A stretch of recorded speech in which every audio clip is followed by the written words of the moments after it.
write it down. Yeah. We are rolling video 1. Oh, the blue one? We are rolling camera 2. And remember you making fun the of blue one? Yeah. Oh, it was. Okay. we need something significant. Hi. If only there was a clap.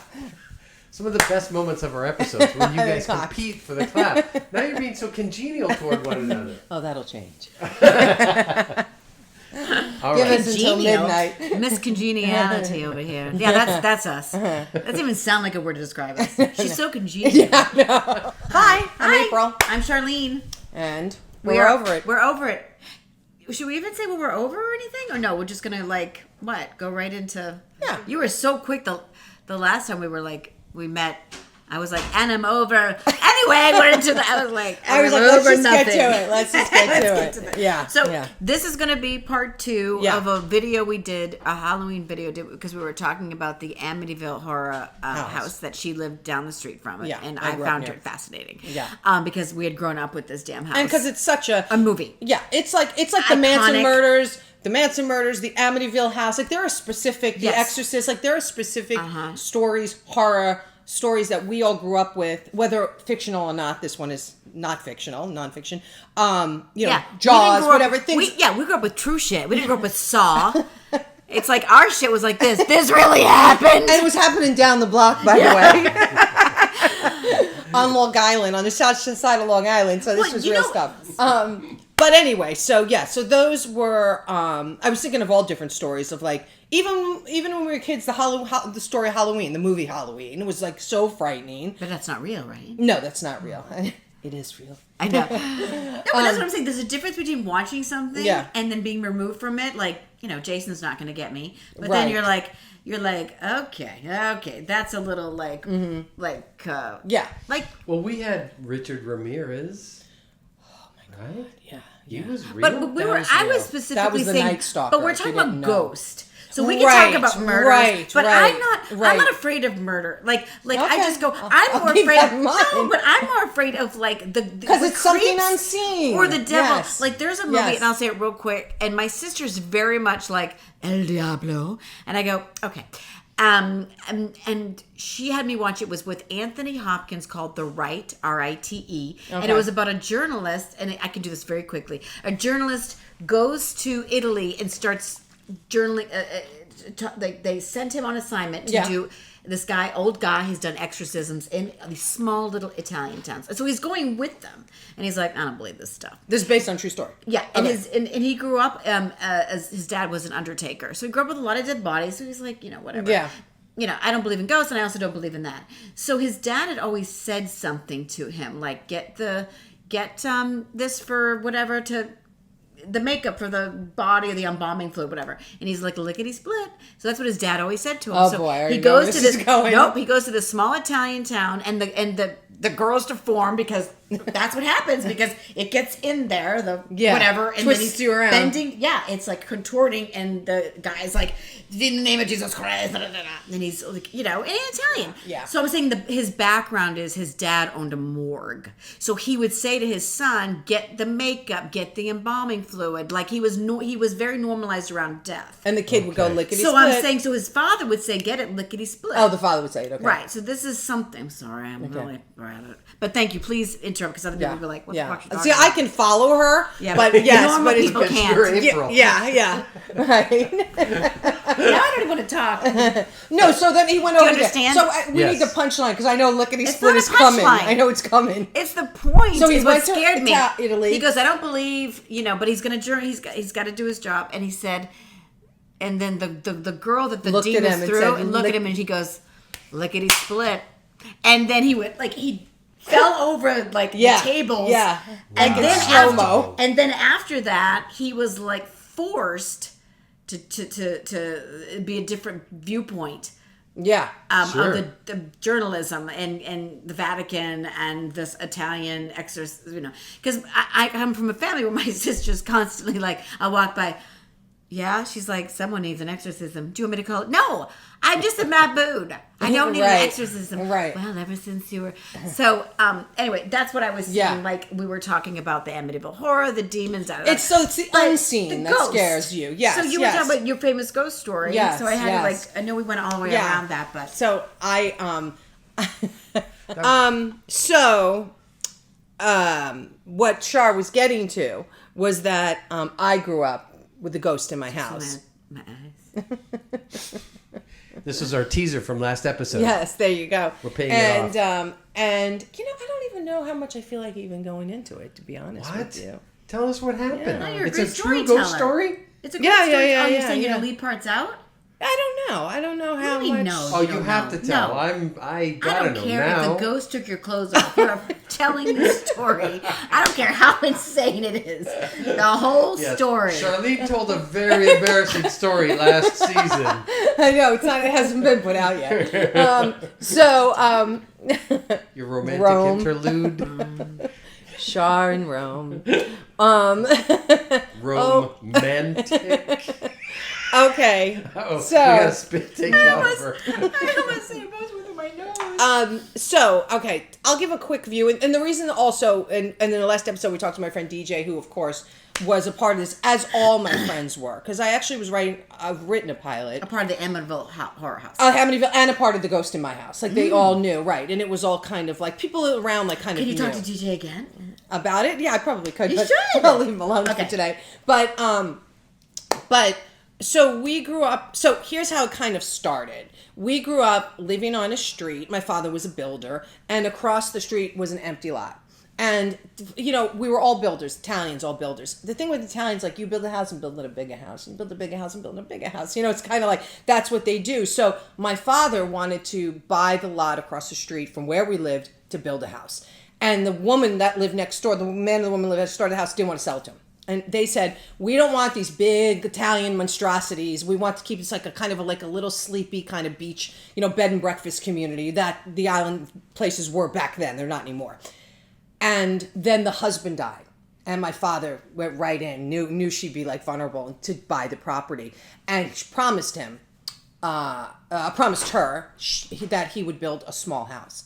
And then built this giant, big colonial house. They used to call them the mafia mansions because it'd be like normal houses, and then it'd be like an audio house. And not that we were in the mafia, but we were builders, so they could just build for all day long. They just keep building. So Oh, wow. So that was the beginning of feeling like, and the I believe the man's name was Charlie because we called the ghost Charlie for this reason. So when my father would go across, I was like 4 years old. My father would go across. He'd work all day. Come home at night, go across the street, basically built the house almost on his own. And he would go across the street and he would build the house. And from the beginning, my father, who did not believe in this stuff because he was a typical Italian, would feel things and hear things. And he used to always say to my mom, I'm telling you, there's a ghost over there. So we always felt it was the ghost of this man who he kind of like took advantage of the widow and got the house. That's how the thing kind of all started. But he would always say it. And so he built the house, giant house. And we can maybe we won't insert a picture. And then Did it have 2 eyes for windows? No, it didn't. But it was a big like colonial house. It's in its time, I would say when an average house in Massapequa in those days, let's just say if an average house was 1,500 square feet, this was like a 4,000 square foot house. And so, yeah, and we had like 4 bathrooms, and my father like built where there was like a sunken tub and heated floors. No one did this. It was the 60s. And it was just like, and he made, because he was a dreamer, and this is what he created. So we moved across the street and moved into the house, and immediately there was like definitely like the presence of something there. And so this went on for a while. Wait a minute. Your dad custom built this house for you guys? He custom built it for us, yes. Oh my gosh. How long did it take? It took him, maybe like a year. And he said he did everything except lay the brick. He goes, I do, because when he tried to burn it down when my parents were getting in a fight, he always, like, that would be the speech. I built this motherfucking house, everything but the brick, because he's trying to, like, strike the match. Here we go again. Nobody's having it. So, right. So That's an Italian. I'll yeah. burn this. I always say that about my mother. I go, Jesus, Italians, and they're burning They're the gonna- village it's down. it's destroyed. God, I was destroyed. like, could you please? So this new place is 3 times the size of your existing house. Yes. And it's elaborate as can be. Yes. You put all the bells sunken and whistles. living room, high ceilings. There were like these diamond things on the ceilings. I mean, people come in and be like, "Oh my god!" And this was my father's. This was his thing. In fact, when they resold it recently, my sister and I almost bought it. But about 6 years ago, but we both had just bought other properties right before this happened. And the realtor had a YouTube video, and he said in the video, this was custom built, talked about my dad custom building this house for his family back in the 60s. And we were like, oh my God. And like knew so much about it. So anyway, things would happen, but I'm going to zip through because there's so much to it that this would be 4 hours long. But what happened was my father used to wake up in the middle of the night all the time feeling like someone was choking him. And he would wake up and just be like, so he smoked. So we thought it was because he was smoking. And he would wake up and go, it's not for smoking. I feel like there's hands around my neck and that somebody's choking him. So my father left, and he left when I was 13 years old. And we definitely. So we're still in the house? We're still in the house. Yep. So we're still in the house, and he left. And he left in the middle of the night. And he went down to work. I mean, my mother knew where he was going. We didn't. But basically, we didn't even know he was leaving. And he was just like, he just fled. And so... Wait, fled? Yeah, he just left. He just was like, I'm out of here. And he just like left and went. Okay. And so it was once he left that the activity kicked into high gear. So just to wrap it up, it's in terms of the story... We had a priest in the house. We had psychics in the house. I mean, this was a big deal. Things would fly around. I mean, it was a lot. What did you see? Oh, I would feel it all the time. But I said to my mother, because I was a very, very intuitive child, I had no fear. I was like, Mom, whatever here is not here. It's here to protect us. By letting things fly around. Well, no, to let us know it was there. So we would like ask like questions, and then things would like circle around twice and stuff. You'd see like light flying around the house. This would happen with all my friends. Heidi especially would observe most of this. So we had a priest and we had psychics in. They would all go to the same. They'd go through the whole house. We'd follow them around. They'd get up to my parents' bedroom, stand right in front of, like, between my father's bed and my father's dresser, where my father used to feel someone, and said, "It's right here." And so in the research of doing it, is we found out that this was like somebody protecting my mother. My father was a lot. When he was younger, he was a lot. Protecting my mother, pushing my father out of the story. And it was a love for my mother's life. Like, so my father believed in it so much that before he died, he said to my mother, because we called the ghost Charlie, because it was the guy's name next door, even though it had nothing to do with it. And so he said to my mother before he had died, when you die, will you come to me or will you go to Charlie? Because this ghost became like another family member. Stop it. But there are so many stories. Like, I did have a relative who had money in the house. I won't say too many names. No, I'm saying you don't have to. Yeah. Who, we don't need names. Was trying to push us out of the house because the house was worth a lot of money, and would do things like when winter would come and we'd be running out of oil, which is very expensive in New York. Yeah. He wouldn't help us to like replenish the oil. So then the house, basically the pipes freeze, everything explodes. I mean, it's a disaster. And then, we have no heat and it's wintertime in New York. And it was me, my mother, and my sister at this point were the only ones left, and all my friends. And so my mother said, put in all the storm windows to try to hold the heat in. And when the little girl across the street was helping in, and she said to my mother, come here, feel this. So you put your hand out the window, and for the 6 inches out, you felt heat all around the house, covering the house. We had no oil. We had no thermometer down. House stayed heated for the next 6 days. So stuff like this would happen so much that this particular relative was then afraid of the ghost. Because I can tell you a million stories that went on, like we'd have to go to court papers my mother couldn't find. She'd wake up in the middle of the night. There'd be like a light taking her somewhere. She'd go through the box. That was the paper she needed to find to save the house from, for us, and on and on and on. And so by the very end, before we left the house, and again, there's a whole story in between it, when we discovered through psychics, priests, all that would acknowledge there was a spirit in the house, that it was somebody that loved my mother from a past life, that was protecting her and her children.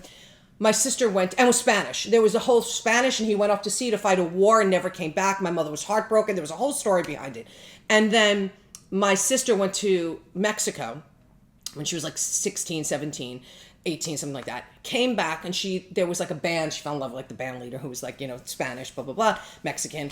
And she had a record that was in Spanish. And then one night, in the middle of the night, we were supposed to go to court in another week to try to get kicked out of the house. Her record player went down, record went on, I mean blasting. We all jumped out of bed at 3 o'clock in the morning, ran to my sister's room, what are you doing? She's like, I don't know. This record is just blaring at beyond highest volume.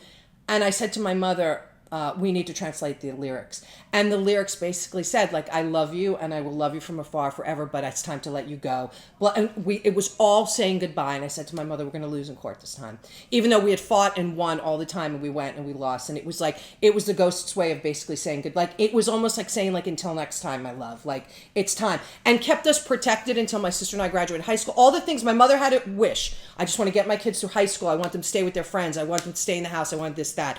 So that's the core of it. But when I tell you, like, in private, we can sit down, I can tell you story upon story upon story about but what it felt like was that these, like, this is the 70s New York women. My father left, my mother couldn't get a checking account. These things weren't laws yet. There was no credit cards. My mother had to go to welfare. Well, my mother had a lot of male energy, though, in a lot of ways. She was not going guy to guy. Like, she wasn't bringing a guy home around her young girls. Women that looked like my mother didn't have to go on welfare. Like, that was the thing. But she had to go on welfare because she was not, she was a lady. And so we had no one to protect us. And this ghost became like almost, for years. Yes, the father figure. And when something went wrong, we always knew that this ghost would come through. Then another time we were going to sell the house, is just another quick story, that people would come into this house and be like, oh my God, like, it was just amazing. This family came in, they were buying it. We had a Steinway piano, they wanted the piano, and they go through the house. Steinway? Yeah. Yeah. It's just funny. It's just a way. Oh, yeah. So, because those were like the really good upright pianos at the time. People wanted them. They were like, No, Steinway is a very expensive piano. Yes. So we had it. My mother was a pianist, and wow. I played piano too. And so my mother was a concert, like pops orchestra pianist. Like, she was a concert pianist. And so, that makes sense. They went through the house. They were just like, almost couldn't believe it. Then then the parents went upstairs, and the son, and we were downstairs. And then the parents just came flying down the stairs out of the house. And the son was going after him. My mother's like, what's going on? They're like, we don't want the house. And they were like, my mother's like, what happened? They were like in love with the house. They wanted the piano, blah, blah, blah. And they said, my mother said there's something in the master bedroom that she saw, and she doesn't want the house. So we were like, there's Charlie. Like, whatever he did something to make them This is like go. a Marshall Brady story. Yeah. Remember when they didn't want to sell the house, so they did the ghost story? No, I don't. I don't remember that episode. It's literally the best episode. So, anyway, so those were things that would happen over and over. But for me and my sister and my mother, there was a sense of comfort, because back then, without a man, you were like a sitting duck. Like, that's what it felt like. So then it felt like we had that. And then that's what so DJ, who just was, a kid in the neighborhood, of course didn't believe this stuff, because he's going back a long time ago. But my mother and DJ were very close. They would sit and talk for hours. And that's what he said. That's what opened him up to understanding about energy and feelings. Because at first he was like, nah. These guys, like, he went to the Amityville house. It's like the dishes. You know what I mean? It wasn't like, these guys didn't believe in that. But there was my mother, and then that experience, which all my girlfriends experienced and stuff like that. So that's basically the story. Basically, that is not an isolated ghost story. Call him daddy's helping you with your homework. I mean, seriously, this is huge. Yeah. That is like huge. And what about your sisters? Like, what is their famous story? She experienced. She tells about it. Like, what was her like experience? You always like have that one story. Yeah, probably close to the same thing, I would think. I would feel like I felt things like way earlier than she did, and then there were like physical things happening that made it more factual. And physical and i.e. what exactly? I don't know what for me, it was physical, like, we would talk to we would all sit around, like my girlfriends, my mother, and we would ask questions and like say, like, and then you'd see like light going around and stuff like that. Not a light, like a beam of light. And so I don't know what my sister's experience was in believing it, but she certainly, knew it was real and felt the same thing I think that we all felt towards it, because every time the villain in the story was trying to get us out from the house, something would so much so that the villain in the story was like, really, with this ghost, like knew there's something here, because no matter what, again, and I know because I know how you are, and I like believe a lot in how you believe, and you do too, actually, that it was actually, again, this was like a positive entity.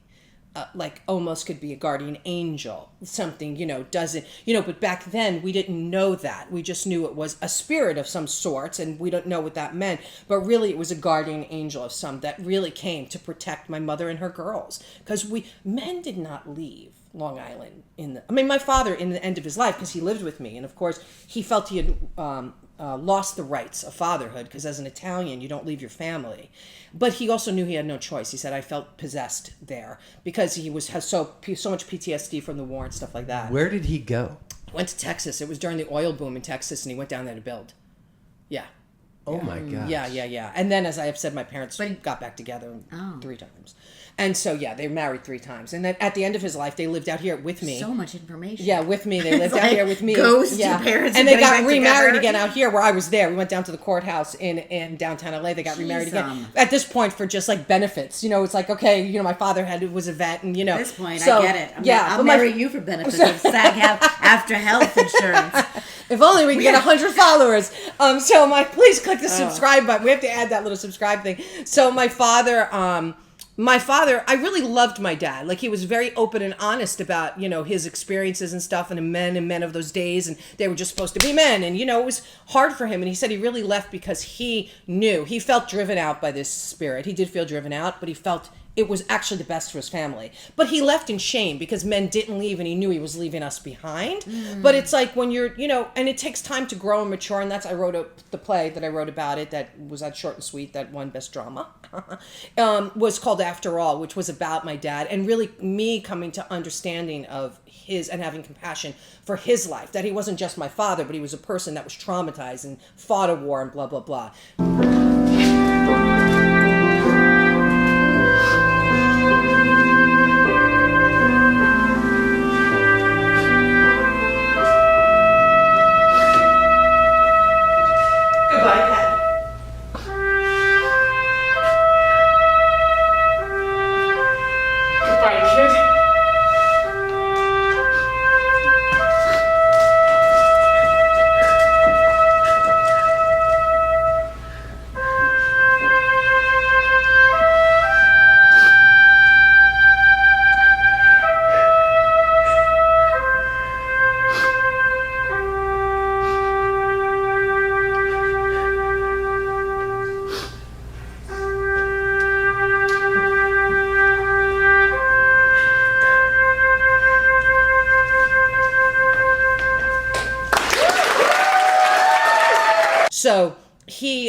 They ended up living with me and then got married, at the end of his life. And we talked a lot, but he said, you guys were better off without me. Like, I knew I would go from 0 to 10.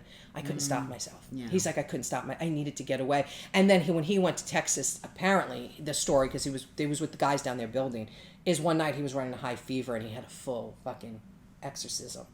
And they said, like, he literally was like the devil was coming, like, out. And from that point on, his whole personality was different.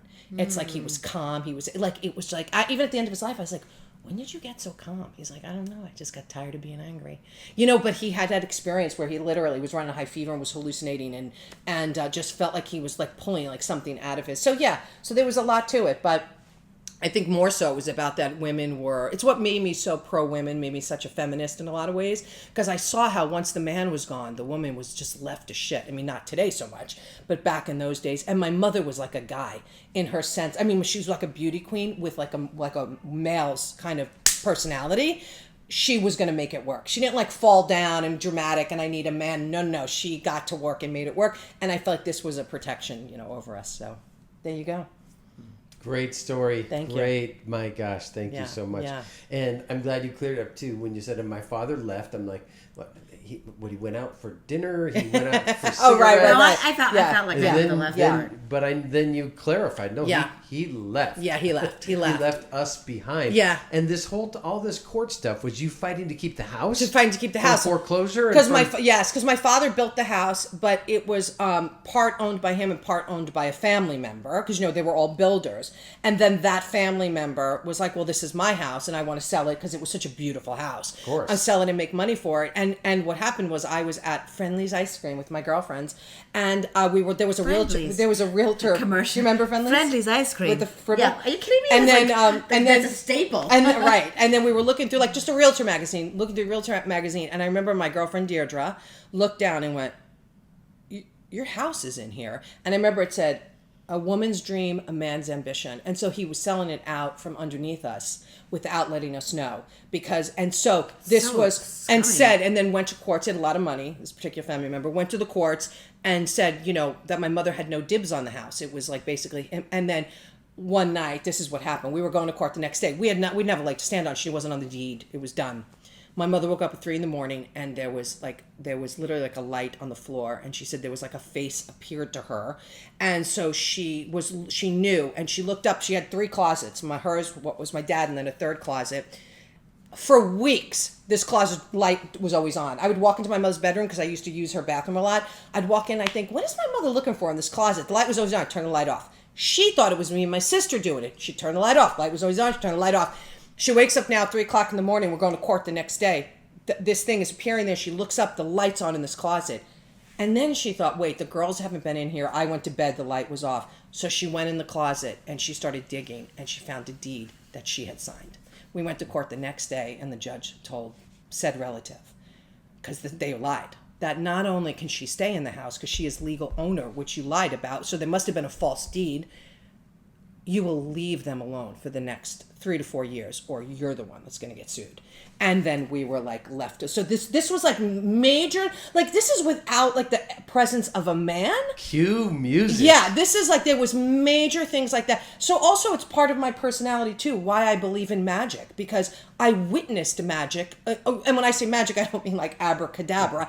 I mean like miracles, because I was witnessing miracles continually. So although it seemed like it was a negative with us being left alone, really what it taught me is all like God has your back. It's all the miracles in life that were happening. I had a similar, only once in my life, but when my ex was leaving me and he was really lying, and he lured me back in for the finances to get them straight. Yeah, it's not hard to be lured back in when you're vulnerable. Yeah. I mean, been married to this man for 15 years, and we were done, and he had a different life, but I still had to catch up. And we had his big house that we were just building. It was like 7 stories. It was like basement. It just had all these different stories. It had a hot yoga room. It was really like something we were, it was like, this is what we dreamed. Yeah. So anyway, we were making it happen. Well, so I get lured back. My sisters are like, please don't go back. Like, this is bad. Well, who's lured? My ex is like, we want to get back together. Just... Wait, but you said I get lured back. Lured back into going back. I thought she said Lord, like Lord. Lured back. Sorry. Lured back into getting back together with him, because we've been together 15 years. We were divorcing within a couple months, and then he was like, no, just... So it was like very set up, but I still was like, eh. So I go to this big house, and we... The house wasn't built yet. No, the house is built. It was built. It was just got finished. We live in the woods. We live like off the road. It's still a dirt road. Are you chipmunks? No, because it was like, I'm saying it was off the road. Okay. It wasn't in a suburb. It was a big house in the wooded area, and it was like a dirt road that still hadn't been paved. And never. I'm coming home. I'm coming home down the thing, and I get my stuff out of my car. And I remember we're from Georgia. What I'm about to say. I get out of my car. I go, and the door is open, where the garage is to the house. And I get this. I'm like this. Oh, like a feeling of push. Not feeling. I can't move. Yeah. Oh. I'm like trying to open the door. I'm like, what's happening? I have my groceries, and I go, what is happening? I hear the loudest voice tell me, run now, move, go. And I go, where? Oh, you think there was like criminals in the house? Oh, no, there was. And I scream. I go, where? Where do I go? What do I do? Where's the gun? I go, it's in the house. And then I'm literally having this conversation. I go, I think it's in the glove compartment. I'm not sure. And it was like, run, Charlene. Sure. Like, so, I still get... Yes. Because you're being protected. Run, Charlene. Like, I'm trying to move still. And I go, okay. So I drop the groceries. But I literally turn, but because I don't go in, but the door was open. But I literally look, and you can see somebody leaving the back way to the back door. To the woods. You can see someone leaving, and then... This is why I wouldn't live in this house. This is a true story. And then I not only see that, I can see the disarray. I can see... Them going through your stuff. No, I can just see everything's disarray. The TV's on the floor. Yeah. That's everything. what I mean, yeah. Yeah, I can see every book's on the, whatever. And... What is that sound? Is that the air conditioning? I guess. Okay, go on. Anyway, I've never heard before. Real quick. No, go on. I'm riveted. That's it. I'm riveted. I just didn't want the sound to be No, that's it. And then... So did you get in the car and run? No, of course. Okay. I didn't even get in the car. I just ran. ran to the street and then ran, and I was shaking my car. Oh, my God. So we found the police. They came over. They're like, you've been robbed. But here's the thing. I knew my sister looked at me, and she said, if you had walked in, they would have murdered you. It would have been a no, really. If you had walked in, that's what the cop said. He goes, it would have. Well, that's why I think it was. Yeah, of course, I understand what you're saying. So protective. Yeah, it was protective. Yeah, and I let it go. And I love that I didn't give up from there. About one. I love that you after see it that, from I was like, okay, there's no money. But I get emotional about it. But I really go. You get emotional because you know you were protected. Or why don't I tie into that? And I still to this day will go. Remember, you're always protected. Yes. Like, stop it. Stop getting so fearful. I have a story like that if you want to hear it. Yeah. So there was and we'll tell that and then we'll wrap it up Sure. after that. So on our part 2 Halloween episode. No, I love these stories because they're hope for. Yes, it was right after my dad had died, and speaking of my dad and protection, it's weird that this just because if you didn't tell that story, I wouldn't have thought of this. I was living in West LA at the time. This was the early '90s. There was a rapist, murderer all over Santa Monica. It was so huge that there were flyers everywhere, and the case was accelerating in the violence, and then he was like killing men too, not just women. It was going on and going on. So they wanted to catch this guy. I lived right on the border into West LA, like 2 blocks, and then so. It's not like you can't cross Santa Monica Boulevard. So it was about 8:00 at night. My father had only been gone not that long, maybe like a month. And I had an apartment building I lived in where you had to go in the back and do the laundry in the little room in the back. And it was one washer, one dryer. Probably the room was probably the size of this couch. And it had the kind of door where, because it was so small, you had to open the door, walk into the place, and then close the door. You couldn't because when you opened it, the washer and dryer were right there. So. And it had windows. It had windows that were usually shut. And it had a light. And because this all feeds into the story, it had a light that you didn't just flick on. It had the timer light. And how sometimes when you do them, it goes like click, click, click, click, click. And then finally the light will blink, blink, blink and come on. So I go back there. It's about 8:30 at night. The sun is basically down, but it just had gone down. And because it was towards around springtime, towards summer. And I have my laundry basket. And I go down to go do laundry. Down to the basement. And no, not the basement. So the back where in the back where the cars are parked. Yeah. And that's where the laundry room was back there. And I go back and it's nighttime. The street lights are coming on, and I go to open the door, and I notice the window's up. So which is just because it never was. And so, but I didn't think anything of it. And so I go to open the door, and I hear this voice go. Let me see if I can do it. I wouldn't go in there if I were you. That's what I hear, right? Because it reminded me of Wolfman Jack. Remember? Yeah, that voice like that. Yeah. I can't do it. I'm ruining my vocal cords. Yeah. And so I go, wait, what? So I'm confused, right? So then I'm like, whatever. A little bit in the bushes. Hey, lady. It was like a leprechaun. Crouching. So with like a little leprechaun. So then I go, wait, what? And I'm like kind of confused. And so then I go for the door again. Every time I go to put my hand on the doorknob, like you said you were feeling, I would hear that sound. I wouldn't go in there if I were you. And I'm like thinking, what? And I'm so confused. So I had a next door neighbor named Rob who was, just like, he's a nice guy. So I thought he was so I go, Rob, is that you? Because when I'm thinking in my mind, why is somebody, if somebody wants to do something nefarious, you want me to go in. You don't want to stop me from going in. It wasn't until later I thought, it was a voice to scare me enough to get my attention. You want me to go in. And so it's like, and the voice would stop until I would head for the door. And every time I go to do the knob, the voice would come on again. So finally I said, Rob, what are you doing? And I heard the voice go, you know what I'm doing, pretty lady. And I'm like, what the fuck? So then I stopped and I thought, that's not Rob. And then suddenly it's like boom, boom, boom. The door swings open. No.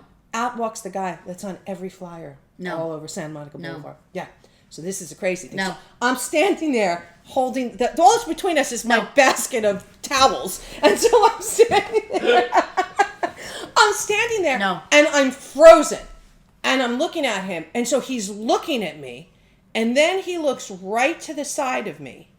So much so that I thought, someone's behind me. And then he kind of cocks his head and he looks and he goes and runs down the alleyway. And I turned around like, what's behind me?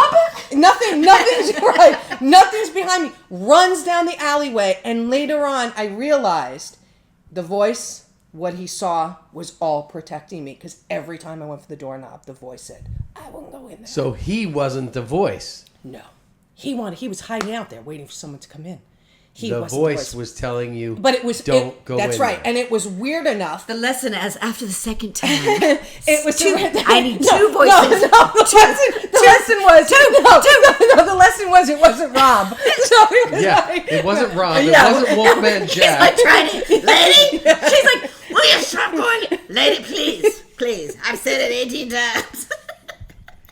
Please, like, this one's stubborn. I can't do the voice. I'll ruin my voice. So many cigarettes. Hey everybody, this is Wolfman Jack. Welcome to K-Earth 101. I know. We're trying to get this How many fucking times I gotta tell you, don't go in. So here's the clicker. I go in, I call the cops, right? I'm like, everybody. So I call the cops, and I call my cops. I'm in West LA. So I said, the guy that's like almost America's Most Wanted in Santa Monica at this point is literally running down the alleyway. I give my address. She goes, oh, that's not our jurisdiction. That's Santa Monica. I go, can you maybe dispatch?